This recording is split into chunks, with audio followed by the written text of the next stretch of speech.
Hello everybody, hope you're doing well today. What we're going to be covering in this lecture is a high-level overview of some of the internet protocols that are out there. Now, if you want a deep dive into the network stacks and things of that nature, I'd recommend reading a bit more in some of the linked resources that I've got for you. But this is mainly going to be a high-level overview of the things you need to know about the different types of protocols that are out there. Not an exhaustive list by any means as well. There are a lot of protocols that are being used. Some have been deprecated over time, some are still continuing to be used. So I'll be going over the more common ones that you will probably need to know. So with that, sorry, a bit of a mix up with my recording software. It's recording the wrong monitor there for a second. Anyway, we're going to talk about some of the different protocols that kind of underpin the web. So basically, we'll look at what a protocol stack is. We're going to look at TCP/IP, talk about UDP a touch, and then just talk about some of the other protocols that are out there. Now, each of these protocols, their goal is basically to transmit information in some way, shape, or form. TCP, UDP, SMTP, FTP, any of these different acronyms that I'm throwing at you, they all are basically wrapping up data and trying to figure out ways to send it to and from to the client from the server, vice versa. Basically, we're just transmitting data, and these are all different ways to kind of handle that. All right, so we're going to start off talking about TCP/IP. So these are actually two separate protocols kind of stuck together. So there's TCP and IP. We'll talk about those separately as well. But basically, before we had this, all of our network transmission protocols were centralized, meaning that they're controlled by a single entity. And they're also proprietary, meaning that we don't really have access to the protocol stack. We don't have access to the code. If you want to use it, you probably had to pay an exorbitant licensing fee. Exorbitant, I don't know what the exact figure is, but basically, it's not open for others to use. It could even be domain dependent. So what TCP/IP gives us is the ability for things to be open so that everybody can use the same protocol. Now, these have also been since standardized as well in open publications. So if you want to read the TCP protocol specification, it is out there and it is has release versions attached to it. So with TCP/IP, we have this notion of a packet switched message. Basically, if I were to say wrap up a web page or a resource of some kind in a TCP/IP packet, it's not all coming in a single giant blob of data. It's going to be split up and it's going to be delivered separately. So basically, when my server sends your client a resource, it's going to come as a series of packets. They're all going to be structured such that the client understands how to stitch them back together once everything is in. And with that, it's also going to know, have we received every single bit of this message packet? So basically, this gives us speed, this will give us reliability, and it will give us a full message in a reasonable amount of time. And the open side of things as well is, again, that public specification idea. It is published, it is well known.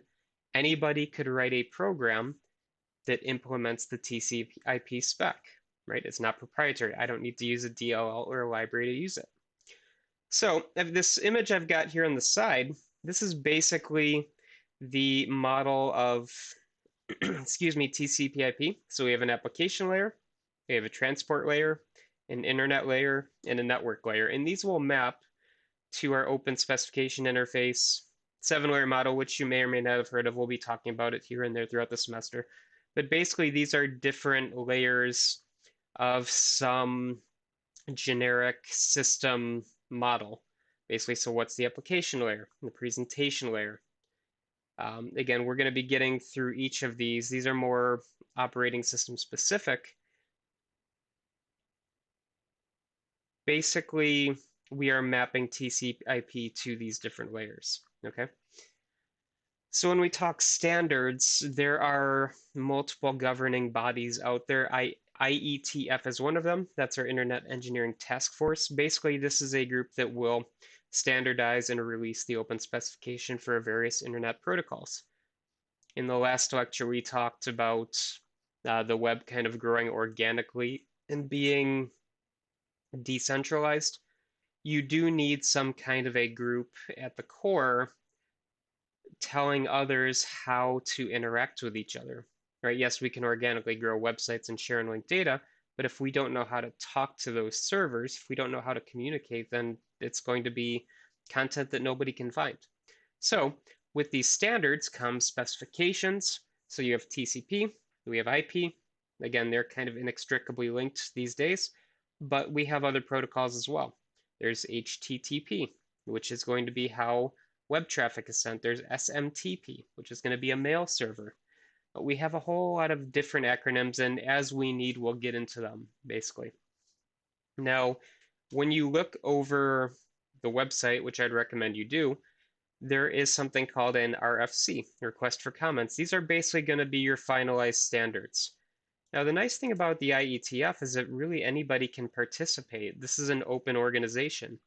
So if the future of internet protocols is of interest to you, there's nothing stopping you from joining the discussion and trying to contribute to the next version, right? There are specific working groups for each particular focus. There is an email list. There are meetups, probably more so virtually these days, but basically there are ways to interact with the community if you want.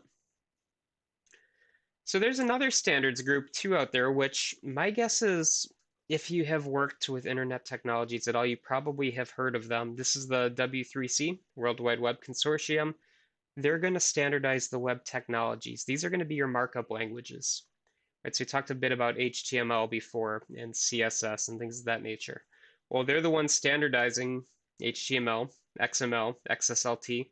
So these are going to be kind of a data storage and transmission technique. Here we have how we style these sheets. Difference between the two, IETF is going to standardize the protocols.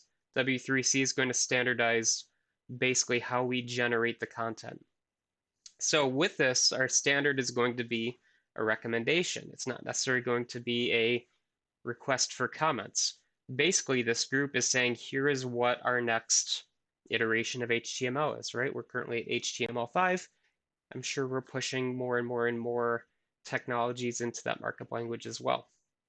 Other thing about W3C, you can't just join up. It's actually fee-based. So if you want to participate, you need to pay a fee, meaning that it's probably going to be companies mainly participating or say academic groups that want to participate as well, but you do have to pay that fee.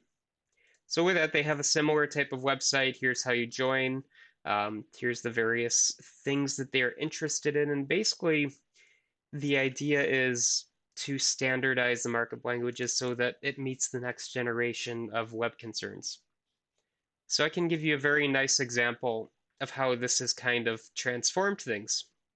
So HTML has evolved over time. I'm talking about the markup language for writing websites, right?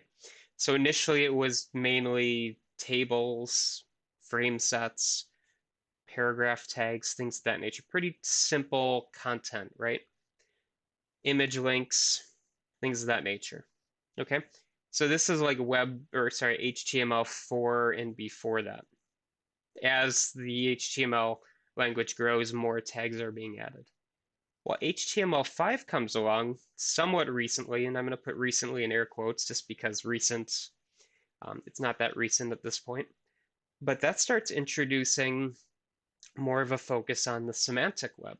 So we want our tags to have meaning, not just that they syntactically will display content, right? For instance, I'm sure if you've ever made a website before, you realize that a div tag or a paragraph tag or a span tag, you can coerce them to all show the same data, right? Do you want to design your, sorry, get this off the screen. Do you want to design your page to be all tables, or do you want it to be a set of stacked divs? You can make them look identical. It doesn't matter from a syntax perspective. However, from a semantic standard, these tags have different meaning. Well, what is semantics? Well, that's going to be things that are interesting for non-human viewers, right? So if I'm just looking at a screen, it looks fine to me. But if I have a screen reader, if I have a robot crawling your site, if I'm trying to parse your information to generate some kind of a meaningful, you know, algorithmic, sorry about that. If I want to algorithmically generate some kind of idea of what your content is for, say, a search engine, basically we need to have meaning behind these tags, and that's what kind of HTML5 is getting us towards. Instead of, you know, just divs, we now have content areas. We have actual headers and footers. We have navigation areas. There are audio and video tags now instead of just a div with a link to an iframe. Basically, the idea is that the web is evolving over time.